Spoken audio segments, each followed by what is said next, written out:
Genetic code সম্পর্কে নিচের কোন তথ্যটি সঠিক?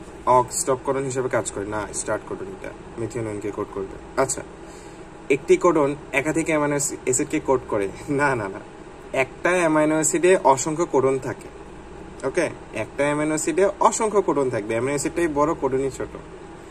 তাহলে একটা কোডন কিন্তু একাধিক অ্যামাইনো অ্যাসিডকে কেমনে কোড করে? এটা মিথ্যা। একটি কোডন একটি অ্যামাইনো অ্যাসিডকেই কোড করতে পারবে। আচ্ছা, তো ব্যাপারটা এরকম যে ধরো এটা হচ্ছে মায়ের হচ্ছে আর কি দুটো বাচ্চা আছে, তো মাটা হচ্ছে এখানে অ্যামিনো অ্যাসিড, তাই না? বাচ্চার হচ্ছে একটাই মা। একে যদি বলা হয় ডান পাশে বাচ্চা, তার কয়টা মা? একটাই মা, সে হচ্ছে কোডন। এই বাম পাশের বাচ্চাকে যদি বলা হয় তোর কয়টা মা? একটাই মা, তাই এটা হচ্ছে কোডন। মানে কোডনের হচ্ছে একটা অ্যামিনো অ্যাসিড থাকবে, বাট মায়ের কিন্তু অ্যামিনো অ্যাসিড, মায়ের কিন্তু অ্যামিনো অ্যাসিডের কিন্তু একাধিক কোডন থাকবে, মায়ের একাধিক বাচ্চা থাকবে। এই ব্যাপারটা এভাবে বোঝা যায়।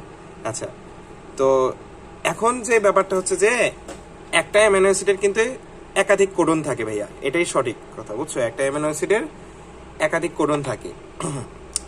তো ব্যাপারটা ব্যতিক্রম হয় হচ্ছে ট্রিপ্টোফ্যান আর হচ্ছে মেথিওনিনের ক্ষেত্রে, অগ যেটা।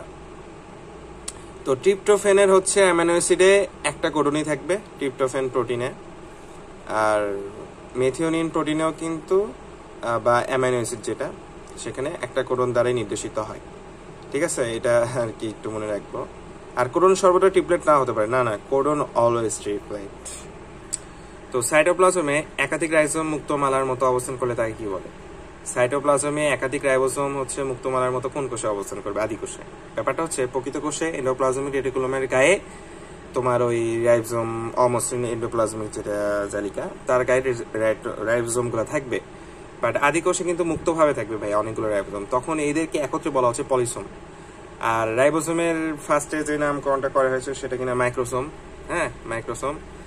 বিজ্ঞানী ক্লট এটার নামকরণ করেছিল এবং সেই প্রথমে দেখতে পাই এটা মাইক্রোসোম নামকরণ করেন।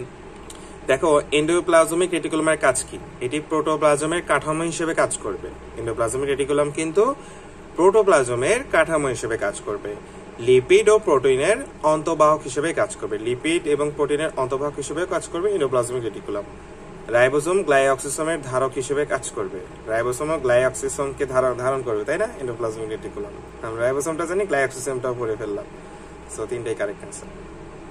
আচ্ছা, কোনটি সাইটোপ্লাজমে নির্জীব বস্তু? দেখো নির্জীব বস্তুগুলো কি কি ছিল।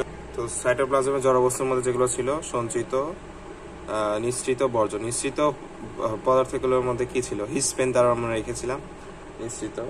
হ্যাঁ, তাহলে হরমোন, এনজাইম, পিগমেন্ট, নেকটার। তাহলে এখানে এনজাইমটাই অ্যান্সার কারেক্ট। ভাইয়া এখানে বলছো যে এইউসি কোডনের অ্যান্টিকোডন কোনটা? এইউসি কিন্তু বর্তমানে সেটাই থাকুক, অ্যান্টিকোডনটা কিন্তু আরএনএতে থাকবে ভাইয়া, ঠিক আছে? সো যেহেতু আরএনএ থাকবে, অ্যাডেনিনের বিপরীতে থাইমিন হইতো, বাট এটা হবে না, ইউ হবে।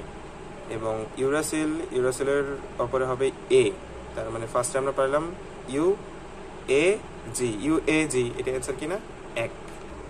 এন্ডোপ্লাজমিক গায়ে কোনটা থাকে? রাইবোসোম। আচ্ছা, আরেকটা বিষয়, এন্ডোপ্লাজমিক রেটিকুলামে কিন্তু থাকবে, তোমার হচ্ছে সিস্টার্নি থাকবে, ভেসিকল থাকবে, গোল্লা, ভ্যাকুল থাকবে না, টিউবিউল থাকবে। তাহলে এন্ডোপ্লাজমিক রেটিকুলামে থাকবে হচ্ছে সিস্টার্নি, ভেসিকল, টিউবিউলটা কিন্তু আবার গলগি বডিতে থাকবে না। গলগি বডিতে কি কি থাকবে? সিস্টার্নি, ভেসিকল, ভ্যাকিউল, বড় গহ্বর। টিউবিউলটা এন্ডোপ্লাজমিক রেটিকুলামে থাকবে।